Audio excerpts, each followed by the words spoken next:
Hey everyone, this is Joey from Secret Men's Business, and I thought I would start documenting an event in my life that is quite significant, that I guess doesn't really get a lot of airplay or a lot of focus, and that's grief. So for those that know me from the group, I am in this moment. Today is I think it's the 13th of February, and I am on the way to the hospital because my mum is in palliative care after having leukemia for 18 months, and she is probably going to pass away either today or tomorrow. So while I was preparing to go to the hospital, I thought, being a therapist, that maybe if I document how I'm feeling, it might be helpful to some people, because there isn't a lot of vulnerability or rawness when it comes to grieving. It's sort of like just someone telling you about what to happen. So I want to share with you, I guess, what I've been going through. Firstly, there's all these different stages of grief. So, the cycles of grief involve denial, anger, bargaining. It also involves acceptance. And, sometimes you can actually stay in one of those emotions, or sometimes you can actually go through all of them. Like yesterday, I went to two of them when Mum went into hospital, and today I'm feeling a little bit more like 3 because I'm tired today. I didn't sleep very well last night, and it's a big sort of day when you're at the hospital. You've got to sit there all day, and because of COVID, we're only allowed to have 2 people in the room with Mum. So it means you're just spending the whole day waiting. And then I got home last night, couldn't sleep because I was waiting for a call to say to come back, but it didn't come. So those emotions sort of go through until you find acceptance. Now, funnily enough, I thought that I had done a lot of work on this whole process because I was living with Mum, looking after her while she was sick, and we had a lot of time together. So that made me sort of think, okay, this is good. When it comes to the time for her to go to hospital, I've done a lot of work, so I'm going to be quite comfortable. And I was, but now that everything's speeding up, I can feel my body not as being as relaxed or not as being as accepting. I should have been at the hospital now, and I'm just leaving. So it's stressful because I've got to drive for another 40 minutes, and we've got a roster of who looks after her, so everyone can get some rest. So one of the things that I did, which I've never done before, is when Mum told me that she's got leukemia, that was 18 months ago, I straight away, within a week, I booked a therapist, and I started doing therapy about accepting cancer and accepting what may happen, because it was a little bit of a shock because my mum's not old. She's only 70-something, 72, and she was normal, and then all of a sudden she got tired, and she didn't understand why she was tired. And the doctors kept giving her different reasons. Your iron's low, this is this. And then finally, they did some tests, and they discovered that she had leukemia. So she had a blood condition. And so it's just been this long-winded journey for her in regards to treatment, in regards to, finding the right doctors and all that. And so for me, seeing a therapist was really important because I didn't want to have to deal with all of that stuff at the end. And funnily enough, my brother and sisters and my dad, they've done no sort of reflection, and they're all dealing with it today. They're all dealing with it now.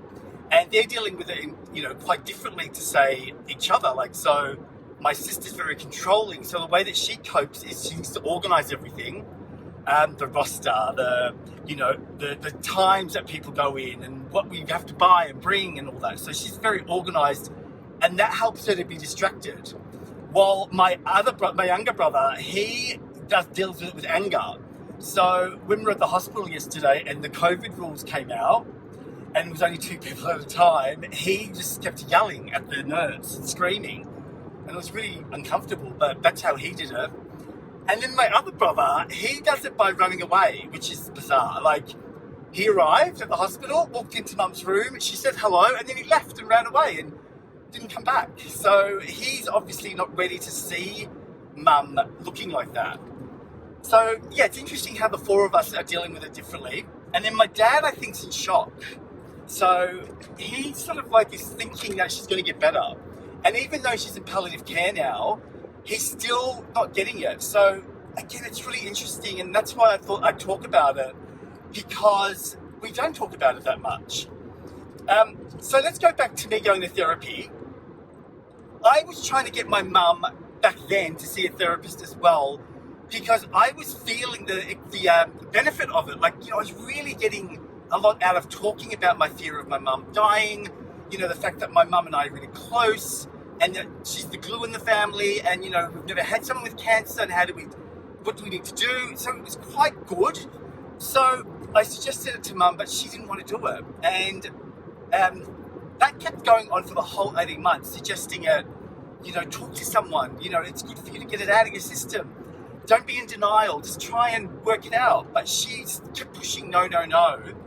And last night when I was at the hospital, I really felt so much pain, because if she had done the therapy, she wouldn't have been feeling the way she was feeling last night. Like last night, she was really anxious. She was really uncomfortable with the process. She's not scared of dying, she said, but she was nervous about the fact that when she was in the hospital, she was on chemo and medications, and the nurses would come in and do her blood pressure and check her temperature every half an hour. And then when you go to palliative care, all of that stops, because there's no need for them to do that anymore. There's no need for them to check, because you're going to die. And so that was like a bit of an awakening for her, going, oh my God, like, I'm going to die, which she's fine about, but she was nervous about what's going to happen, like the pain that was going to come up, or how her body was going to respond. So we had to sort of get the doctor, and we had to talk to her about morphine and about, finding a plan for pain management, because palliative care is really all about being comfortable. It's just about finding something that makes you comfortable. So they had stuff to help her with her thoughts. They had stuff to help her with her pain, make her sleep. So whatever she needed. But at the same time, once she started taking the morphine, she started to talk funny. She started to not make sense. Like, she was talking about a hotel and where's my food and all that. I'm thinking, okay, so she's starting to hallucinate a bit. So I'm not sure if that was the illness or if that was the morphine. I'll check when I go in there this morning, I guess. But it's interesting to see from my mum's perspective, like, I wanted to know why she refused to talk about it. And I wonder if she knew if she knows what she knows now, I wonder if she would have suggested the therapy. So one of the things that I'm really advocating now, because I've gone through it, is I really, really think that there needs to be more proactive approaches when it comes to mental health. I think way too many years we've been basing it all on being reactive. So people normally go and get help when they're in trouble. So if you do it at the beginning, or if you do it at a time when it's not that bad, I think that you end up experiencing what I'm experiencing. I'm experiencing a calmness. I'm experiencing, I'm okay with her going. And I think the reason why that is as well is because I started to have those sort of deep talks with my mum about a year ago during lockdown. So no one else in my family would talk to my mum about dying, or talk about they wouldn't say the word cancer, which was weird. Well, I was really transparent and honest, and I talked about, like, what's your regrets, and what do you, if you could do anything right now, what would you want to do, and da-da-da. And even though we were in lockdown, I found ways to make it work for her. So one of the things that she wanted to do was, she regrets not traveling because she's scared of flying. And so I bought a really big giant TV that was on special, and I just set it up, and we watched all these YouTube clips of all the countries that she wanted to go to. So that was really a great day. Like, even though it wasn't real, it was a good feeling, because it took us away from the cancer. And so all of those moments that we had, they helped me to get to here. I think it also helped her, because our relationship last night versus my brothers and sisters was, they were sort of like talking about the illness, and they were stressing her out. Well, when I was talking to her, we just talked. and it was nice. And I sort of like, I gave up arguing with them probably about 6 months ago, because I kept on trying to get them to understand that I'm a therapist and I know what I'm doing. But, you know, God love my family. They never really took much notice of what I did for work. They never really took it seriously, because they're not as emotionally available as I am. I guess they're not really into that world. And again, from the perspective of grieving, I can see how they make their life difficult by not being open to possibilities. Like, you know, seeing a therapist when you're dying shouldn't be seen as weak or bad. And I feel really sad that my mum rejected it because she had some sort of fear of what that may mean. Because what she's going through now, I think, is way worse than her seeing a therapist. You know, the therapist could have helped her to deal with these emotions. The therapist could have helped her with anxiety treatments. I mean, she wouldn't listen to me. She wouldn't even do anything I suggested. So she went into palliative care, like she jumped in and she had no resources. So I tried to put myself in her shoes, and that was really overwhelming. You're in this space and you know, people around you are dying. It's just bizarre. It's a bizarre feeling anyway. So like my brother and sisters were fighting against me, calling me selfish, and they were getting angry with me because they believed I was being cold. But I wasn't cold, I was just in acceptance. I had accepted that mum was going to die. I had accepted that this is just the way of life. I know that I can't control cancer. Because they weren't at that stage, they couldn't relate to me. So that's been difficult. We ended up having a fight, which I think is normal when it comes to families and grieving. And there was a division between me and my brother for a while. But of course, when it comes to the end, you find a way to reconnect. So I hope that sort of lasts, because my mother is the glue of the family. And that's the thing that I have no idea what it's going to look like, because without my mum, there's like sort of nothing. There's no connection to each other. We only connect because of her. So yeah, it's going to be interesting at that point. So something else I wanted to share was, I think that most people that are a little bit emotionally detached, they normally hold on to their emotions until the end. Like in this situation, like when someone's dying.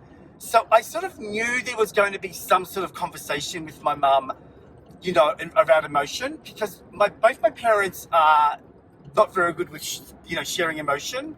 So what do I mean by that? Like, so I've never been told that they love me, ever. And they've never told me that they're proud of me. None of that stuff. Like, I know that they are, but they're just not verbal, emotional people, right? So I don't know how I think I was lucky, because I sort of like very early on just found my own way to get it. I'm not saying that I don't want it, because of course everyone wants it. Everyone wants to be validated by their parents, and everyone wants their parents to be proud of what they do. But again, I've had to do that myself, because my parents have never shown any interest or attended any events or anything that I've done at all. Zero. So they haven't come to any of my graduations. They've come to none of my performances when I used to do acting. They don't know where I work. They don't know what I do for work, or they haven't asked. So it's this really empty vessel about our relationship. They don't really know. And when I show them things, they don't really care. I don't think they don't care because they don't care. I think they don't care because it doesn't interest them. So I've had to learn to validate myself, which I think is a good thing anyway. So last night when it was my turn to go into the room, I was in there with my mum, and out of nowhere, it's like a tap opening. She started talking like I've never heard her talk before. It sort of sounded like it was rehearsed. That's how I felt in a way, but I got caught up in it really quickly, so I forgot about that really quickly too. Like, she just started saying things like, I love you, and I'm proud of you, and I'm really impressed by you. I really think that you're so good, you're so emotional, I wish I was like you. Things that like she's never ever said before. And I was listening and I was feeling good and I was feeling warm, but at the same time I was thinking, why did it take you this long to tell me? I really would have liked to have heard all of that when I was like 20 or 15. Imagine if I heard all of that when I was 20 years old. I wouldn't have had doubts or hesitations to take risks. But instead, I did have doubt because there was a part of me that wasn't sure if I was good enough. So that was interesting. But one of the biggest parts of it was she said to me that she was proud of me for being gay. And again, when I came out to her in 1988, that we only talked about it that one time. And then we never talked about it again, all these years. She's met boys that I've dated, but we've never talked about the G word. And then again, yesterday, she spoke about it as if she was an expert. You know, I'm really good, you're into pride, really proud of you for getting out there and doing what you want. And I'm thinking, wow, isn't it interesting? Sometimes we can assume that the people that we love are telling us something, and we may think they don't care, but really they do, but they don't know how to say it. And I think that was the point for my mum. She didn't know how to articulate it in a way to say it, you know, in everyday life. And so that was, you know, that just was an interesting thing. It sort of like taught me the opposite. I realized in that moment that I've got to be authentic and honest every day, straight away. I can't let something drag on. You know, in her case, it was 53 years. She waited 53 years to tell me what she told me. It's sad, isn't it? But I got it. And can I just tell you guys, like, as soon as she finished, I felt like everything that was heavy just went. You know, I think I realized in that moment that we're all wanting to be validated, right? And either we find validation through ourselves or we find it through other things. We really want to be validated by our parents because they're the people that bring us into the world. And so if we don't get it from our parents, we need to learn how to navigate that for ourselves. But hearing it from my mum, it was like, I felt like a little boy again, just feeling wrapped up in a blanket and warm and nurtured and loved and cuddled. So that was really nice. And if that was part of the grieving, like to get that message and for us to go through that moment, I'm really sort of thankful that I got it. So it's beautiful. And I know that I spoke to my brother and my siblings and they didn't get it. They didn't get the talk. So I feel really guilty that she gave it to me, but it could be just a timing thing. Like I was lucky enough to catch her before she was on morphine. And then once she was on the morphine, she couldn't hold a sentence together. So she wasn't going to say nice things to anyone. But she sort of mumbled a few things. But yeah, I'm really, really thankful that I had that. And I feel like if I don't see her again, I feel like I'm at peace. So, yeah.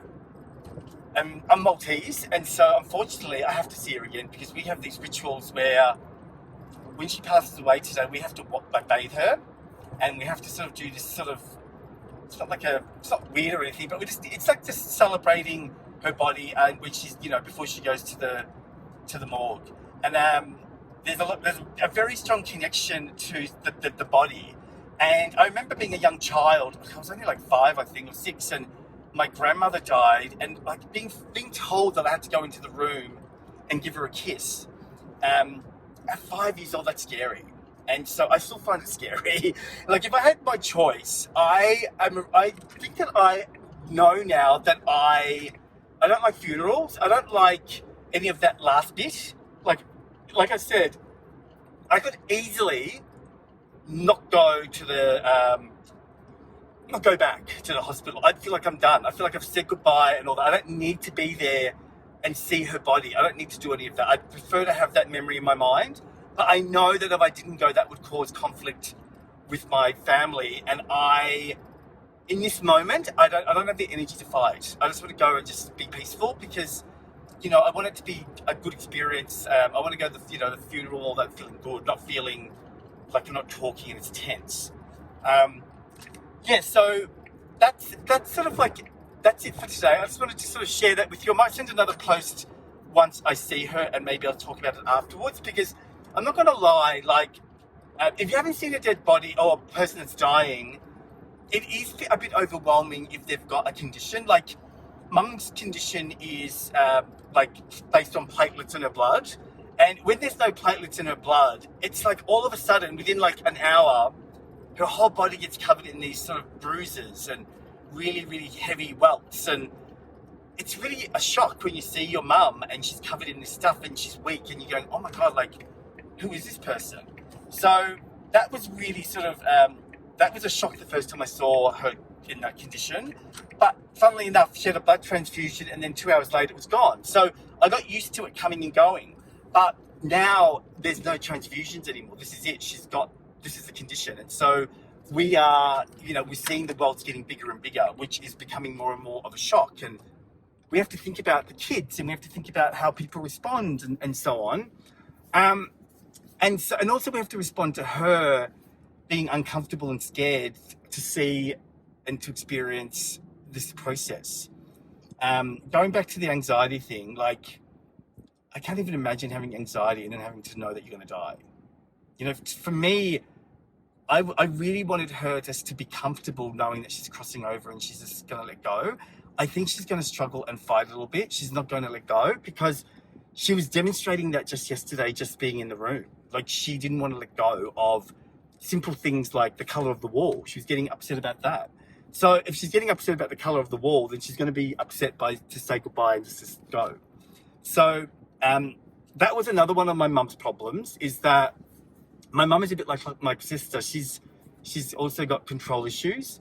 So every time that mum was sent home from the hospital, she wouldn't last a very long time at the hospital, at home, because she would get home knowing that she's sick and dying, but yet at the same time, she wanted to control, like, the house. She wanted to control the cleaning and the washing and what time we got up and how food was cooked. And I'm thinking, why would you want to do that? But I realized a lot while I was observing her for that time. I really, I fought a lot with it at the beginning because I was really sort of like angry, thinking, why would you want to do this and that? But then I realized that everyone, again, grieves differently, and my mum's control and the way that she was holding on to the house and the domestics was her only way of dealing with having cancer.